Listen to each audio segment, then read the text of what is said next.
16 वर्ष की रमकलिया अपने माँ बाप की इकलौती संतान थी। उसके माँ बाप उसका बहुत ही ख्याल रखते थे और उसकी हर मांग पूरी करते थे। अरे यहाँ तक कि हमारे गांव जवार के बड़े बुजुर्ग बताते हैं कि गांव क्या पूरे जवार में सबसे पहले साइकिल रमकलिया के घर पर ही खरीद कर आई थी। उस साइकिल को देखने के लिए गांव जवार टूट पड़ा था। रमकलिया उस समय उस साइकिल को लंगड़ी चलाते हुए गली, खेत खलिहान सब घूम आती थी। रमकलिया बहुत ही नटखट थी और लड़कों जैसा मटरगस्ती करती रहती थी। वो लड़कों के साथ कबड्डी, चिक्का आदि खेलने में भी आगे रहती थी। एक बार कबड्डी खेलते समय गलगोदही करने को लेकर झगड़ा हो गया। अरे देखने वाले तो बताते हैं कि रमकलिया ने विपक्षी टीम के लड़कों को दौड़ा दौड़ा कर मारा था, पानी पिला पिला कर मारा था। किसी के दांत से खून निकल रहा था तो कोई चिल्लाते हुए अपने घर की ओर भाग रहा था। रमकलिया से उसके हम उम्र लड़के पंगा लेना उचित नहीं समझते थे, क्योंकि उसके हम उम्र लड़के उसे उजड़ और झगड़ालू टाइप की लड़की मानते थे। कोई उसके मुंह लगना पसंद नहीं करता था। हाँ, यह अलग बात थी कि सभी लड़के उससे डरते थे। मई का महीना था, कड़ाके की गर्मी पड़ रही थी। रमकलिया खर दोपहरिया में अपनी साइकिल उठाए और गांव से बाहर अपने बगीचे की ओर चल दी।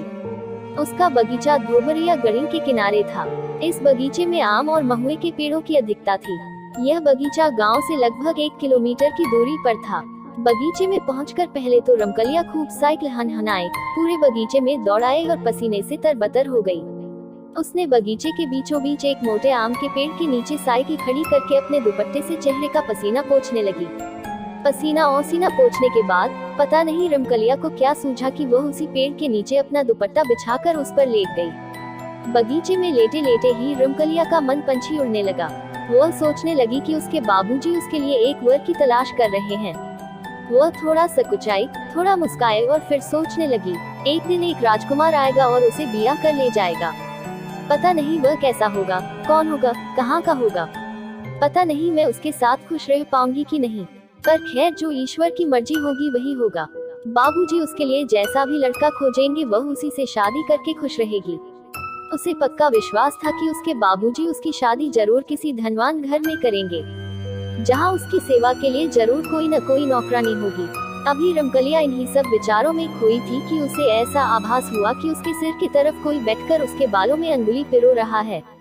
रमकलिया के साथ ऐसा पहली बार नहीं हो रहा था, ये तो आए दिन की बात थी। बकरी गाय आदि चराने वाले लड़कियां या लड़के चुपके से उसके पीछे बैठकर उसके बालों में अंगुली पिरोते या सहलाते रहते थे, और रमकलिया भी खुश होकर उन्हें थोड़ा बहुत अपना साइकिल चलाने को देती थी। पर पता नहीं क्यों आज रमकलिया को यह आभास हो रहा था कि अंगुली कुछ इस तरह से पिरोई जा रही है कि कुछ अलग सा ही एक अनजान आनंद का एहसास हो रहा है। ऐसा लग रहा है कि कोई बहुत ही प्रेम से बालों को सहलाते हुए अपनी अंगुलियां उसमें पिरो रहा है। आज रमकलिया को एक अलग ही आनंद मिल रहा था, जिसमें उसके यौवन की खुमारी भी छिपी लग रही थी। उसके शरीर में एक हल्की सी गुदगुदी हो रही थी और उसे अंगड़ाई लेने की भी इच्छा हो रही थी, पर वह बिना शरीर हिलाए चुपचाप लेटी रही। उसे लगा कि अगर उठकर बैठ गई तो यह स्वर्ग का आनंद पता नहीं दोबारा मिलेगा कि नहीं। उसने बिना पीछे मुड़े ही धीरे से कहा कि 10 मिनट और ऐसे ही उंगलियां घुमाऊं तो मैं 1 घंटे तक तुम्हें साइकिल चलाने के लिए दूंगी। पर पीछे से कुछ भी आवाज नहीं आई। फिर भी रमकलिया मदमस्त लेटी रही। उसे हल्की हल्की नींद आने लगी। शाम हो गई थी और रमकलिया अभी भी बगीचे में लेटी थी। तभी उसे उसके बाबूजी की तेज आवाज सुनाई दी, रामकली, बेटी रामकली, अरे कब से यहाँ आई है? मैं और तुम्हारी माँ कब से तुम्हें खोज रहे हैं। इस सुनसान बगीचे में जहाँ कोई भी नहीं है, तू निडर होकर सो रही है। रमकलिया ने करवट ली और अपने बाबूजी को देखकर मुस्काए। उसके बाबूजी उसे घर चलने के लिए कहकर घर की ओर चल दिए। रमकलिया उठी, साइकिल उठाए और लगड़ी मारते हुए गांव की ओर चल दी। उस रात पता नहीं क्या हुआ कि रमकलिया ठीक से सो न सकी। पूरी रात करवट बदलती रही। जब भी सोने की कोशिश करती, उसे बगीचे में घटी आज दोपहर की घटना याद आ जाती। वह बार बार अपने दिमाग पर जोर डालकर यह जानना चाहती थी कि आखिर कौन था वह अब पछता रही थी। उसे लग रहा था कि पीछे मुड़कर उसे उससे बात करनी चाहिए थी, लेकिन वह करे भी तो क्या करे। उस अनजान व्यक्ति के कोमल प्यार भरे स्पर्शों से उसे अचानक कब नींद आ गई थी पता ही नहीं चला था। अरे अगर उसके बाबूजी बगीचे में पहुंचकर उसे जगाते नहीं तो पता नहीं कब तक सोती रहती। सुबह जल्दी जगकर रमकलिया फिर अपनी साइकिल उठाए और उस बगीचे में चली गई। सुबह की ताजी हवा पूरे बगीचे में हिचकोले ले रही थी, पर पता नहीं क्यों सरसराती हवा में पत्तियों, टहनियों से बात करती हवा में रमकलिया को एक भीनी भीनी मदमस्त कर देने वाली सुगंध का आभास हो रहा था। उसे ऐसा लग रहा था कि आज पवन देव उसके बालों से खेल रहे हैं। वो लगभग 1 घंटे तक बगीचे में रही और फिर घर वापस आ गई। घर आने के बाद रमकलिया पता नहीं किन यादों में खोई रही। उसी दिन फिर से खड़ दोपहरिया में रमकलिया का जी नहीं माना और वह साइकिल उठाकर बगीचे की ओर चली गई। बगीचे में 3-4 राउंड साइकिल दौड़ाने के बाद फिर रमकलिया एक आम के पेड़ के नीचे सुस्ताने लगी। उसे कुछ सूझा। वह हल्की सी मुस्काए और अपने दुपट्टे को अपने सर के नीचे लगाकर सोने का नाटक करने लगी। अभी रमकलिया को लेटे 2-4 मिनट भी नहीं हुए थे कि उसे ऐसा लगा कि कोई उसके बालों में अंगुली पिरो रहा है। वह कुछ बोली नहीं पर धीरे धीरे अपना हाथ अपने सर पर ले गई। वह उस अंगुलियों को पकड़ना चाहती थी जो उसके बालों में घुसकर बालों से खेलते हुए उसे एक सुखद आनंद की अनुभूति करा रही थी। पर उसने जो अपने हाथ अपने सर पर ले गई, वहाँ उसे कुछ नहीं मिला, पर ऐसा लग रहा था कि अभी भी कुछ उंगलियां उसके बालों से खेल रही हैं। रमकलिया को बहुत ही अचंभा हुआ और वो तुरंत उठकर बैठ गई। पीछे सर घुमाकर देखी तो गजब हो गया। पीछे कोई नहीं था। उसे लगा कि शायद जो था वह इस पेड़ के पीछे छिप गया हो। पर फिर उसके मन में एक बात आई कि जब वह अपना हाथ सर पर ले गई थी तो वहाँ कुछ नहीं मिला था, फिर भी बालों में अंगुलियों के सुखद स्पर्श कैसे लग रहे थे। खैर वह उठकर खड़ी हो गई और पेड़ के पीछे चली गई, पर वहाँ भी कोई नहीं। अब वह बगीचे में आसपास दौड़ लगाई पर से कोई नहीं दिखा। फिर वह अपने साइकिल के पास आए और तेजी से चलाते हुए गांव की ओर भागी। उसे डर तो नहीं लग रहा था, पर कहीं न कहीं एक रोमांचित अवस्था जरूर बन गई थी जिससे उसके रोंगटे खड़े हो गए थे। आज की रात फिर रमकलिया सो न सकी। आजकल उसे अपने आप में बहुत सारे परिवर्तन नजर आ रहे थे। उसे ऐसा लगने लगा था कि वह अब विवाह योग्य हो गई है। वह बार बार शीशे में अपना चेहरा भी देखती। अब उसमें थोड़ा शर्माने के गुण भी आ गए थे। बिना बात के ही कुछ याद करके उसके चेहरे पर एक हल्की मुस्कान फैल जाती।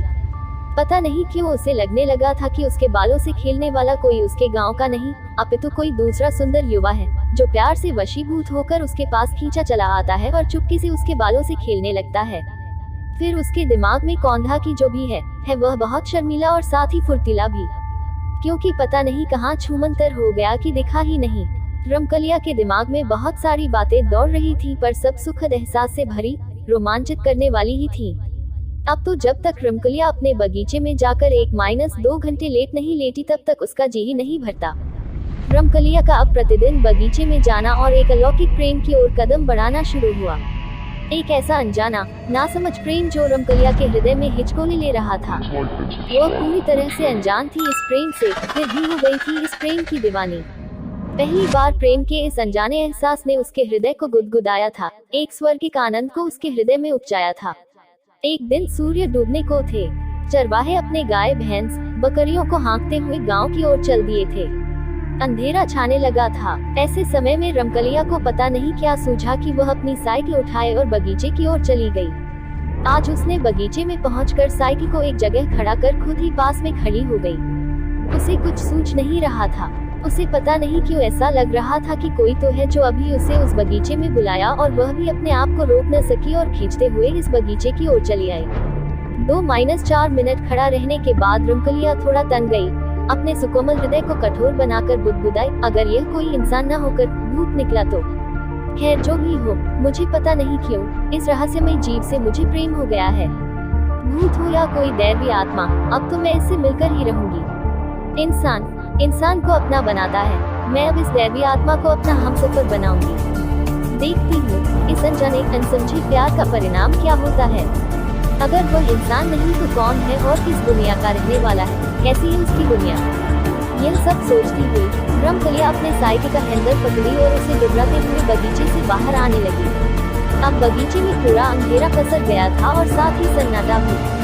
हाँ, रहकर कभी कभी गाँव की ओर से कोई आवाज उठाती थी।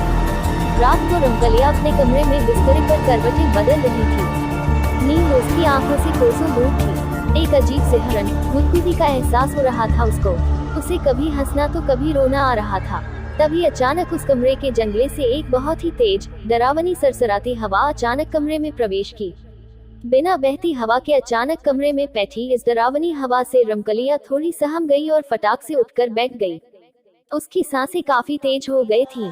वो धीरे धीरे लंबी सांस लेकर अपने बढ़ते दिल की धड़कन को भी काबू में करने का प्रयास किया। तभी उसे ऐसा लगा कि कोई उसके कान में हौले हौले भारी आवाज में गुनगुना रहा हो। बढ़ती दिल की धड़कन कुछ तो कह रही है, मैं तेरा दीवाना जलता परवाना हूँ, तू क्यों नहीं समझ रही है।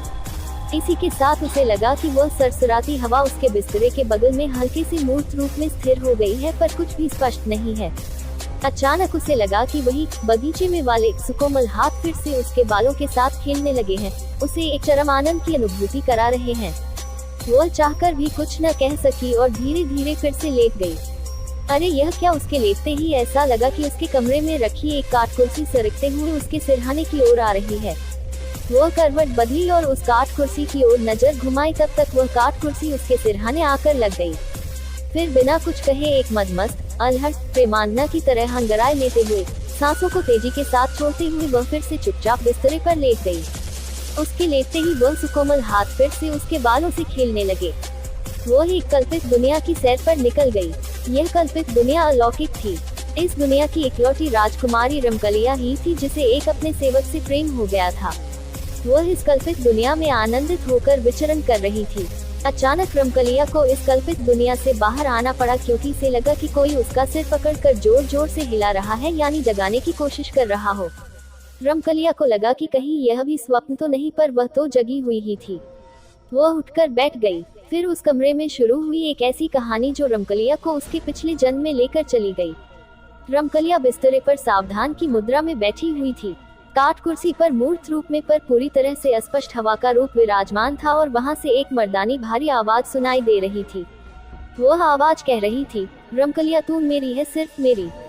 मैं पिछले 2-3 जन्मों से तुझे प्रेम करता आ रहा हूँ। मैंने हर जन्म में तुझे अपनाने के लिए कुछ न कुछ गलत कदम उठाया है, पर इस जन्म में मैं तुझे सच्चाई से पाना चाहूंगा। वह आवाज आगे बोली, याद है पिछले जन्म में भी मैं तुझे अथाह प्रेम करता था, पर तू मेरे प्रेम को नहीं समझ सकी और मैं भी बावला पागल तुझे पेड़ से धक्का दे दिया था। यहाँ मैं आप लोगों को रमेशरा की कहानी की याद दिलाना चाहूंगा, जो गांव की गोरी थी और उसे एक भेड़िहार का लड़का अपना बनाना चाहता था, पर रमेशरा के पिता द्वारा मना करने पर उस भेड़िहार पुत्र ने आत्महत्या कर ली थी और प्रेत हो गया था। बाद में वही प्रेत रमेशरा को ओल्हा पाती खेलते समय धक्का दे दिया था और वही रमेशरा अब रमकलिया के रूप में फिर से पैदा हुई थी। आभार, मैं वही हूँ पर अब बदल गया हूँ। भले मैं आत्मा हूँ, एक प्रेत हूँ, पर अब मैं अपनी प्रियतमा का कोई अहित नहीं करूँगा और अब उसे नफरत से नहीं प्रेम से जीतूंगा। उस हवा रूपी आवाज की बातें सुनकर रमकलिया एक पागल प्रेमी की तरह उठकर उस कुर्सी पर विराजमान मूर्त पर अस्पष्ट हवा से लिपट गई। वो सिसक सिसक कर कहने लगी, तू जो भी हो पर है मेरा प्रियतम, मैं अब तेरे बिना जी नहीं सकती। तू अब देर न कर, अभी मेरी मांग में सिंदूर भर और मुझे अपना बना, मुझे सदा सदा के लिए अपने साथ ले चल। इतना कहने के बाद रमकलिया को पता नहीं अचानक क्या हुआ कि वह बिस्तरे पर गिर गई। सुबह सुबह रमकलिया के माता पिता रमकलिया के कमरे का दरवाजा पीटे जा रहे हैं, पर वह उठने का नाम नहीं ले रही है। रमकलिया के माता पिता बहुत ही परेशान हैं, क्योंकि रमकलिया के कमरे से कोई सुगबुगाहट नहीं आ रही है। आसपास के कुछ लोग भी एकत्र हो गए हैं, सब चिल्ला चिल्ला कर रमकलिया को जगाना चाहते हैं। अंततः रमकलिया के माता पिता ने कमरे का दरवाजा तोड़ने का फैसला किया, क्योंकि वे अब किसी अनहोनी की आशा में पीले पड़ते जा रहे थे। लकड़ी के दरवाजे पर कसकर एक लात पड़ते ही अंदर से लगी उसकी किल्ली निकल गई और भड़ाक से करके दरवाजा खुल गया। दरवाजा खुलते ही रमकलिया के माता पिता रमकलिया के बिस्तर की ओर भागे, साथ में आसपास के कई लोग भी थे। रमकलिया के कमरे का हुलिया पूरी तरह से बदला हुआ था। कमरे में एक अजीब भीनी भीनी खुशबू पसरी हुई थी और साथ ही रमकलिया के बिस्तरे पर तरह तरह के फूल बिछे हुए थे। पास पड़ी कुर्सी पर सिंदूरे का एक डिब्बा पड़ा हुआ था और ऐसा लग रहा था कि बिस्तरे पर रमकलिया नहीं, कोई नवविवाहिता लाल साड़ी पहनकर औंधी मुंह लेटी हुई है। रमकलिया की मां ने देर न की और बिस्तरे पर सोई उस महिला को झकझोरने लगी। अरे यह क्या! उस सोई तरुणी ने करवट बदला और आंखें मलते हुए उठकर बैठ गई। सभी लोग अचंभित तो थे ही, पर रमकलिया का यह रूप देखकर उन्हें सांप ही सूंघ गया था। दरअसल वह रमकलिया ही थी, पर वह एक नवविवाहिता की तरह सजरी संवरी हुई थी। उसके हाथों में लाल लाल चूड़ियां थी तो पैर में महावर लगा हुआ था। पता नहीं कहां से उसके पैर में नए छागल भी आ गए थे। सर पर सोने का मंतिक का शोभा पा रहा था और उस मंतिक के नीचे सिंदूर की हल्की आभा बिखरी हुई थी। सभी लोग हैरान परेशान। अरे रात को ही तो रमकलिया अपने कमरे में आई थी। रात को उसके कमरे में कोई सुगबुगाहट भी नहीं हुई। दरवाजा भी नहीं खुला तो इतना सारा सामान कहाँ से आ गया था उसके कमरे में। उसे एक नब्दुल्लहन की तरह कौन सजा गया था, क्योंकि उसको जिस तरह से सजाया गया था उससे ऐसा लग रहा था कि कोई 8-10 महिलाओं ने 2-4 घंटे मेहनत करके उसे सजाया है। रमकलिया के माता पिता परेशान थे कि उनके घर में इतना कुछ हो गया और उनके कान पर जू तक नहीं। रमकलिया बिस्तरे से उठी, उसके चेहरे पर हल्की सी मुस्कान थी। वो अपने कमरे में स्तब्ध खड़े लोगों विशेषकर अपने पिता और माता की ओर देखने लगी। वह धीरे धीरे चलकर अपने माता के पास गई और उनके गले लग गई। उसने कहा कि माँ, मैं अब विवाहिता हूँ। इसके बाद भी उसकी माँ कुछ बोल न सकी। सभी लोग आश्चर्य में डूबे।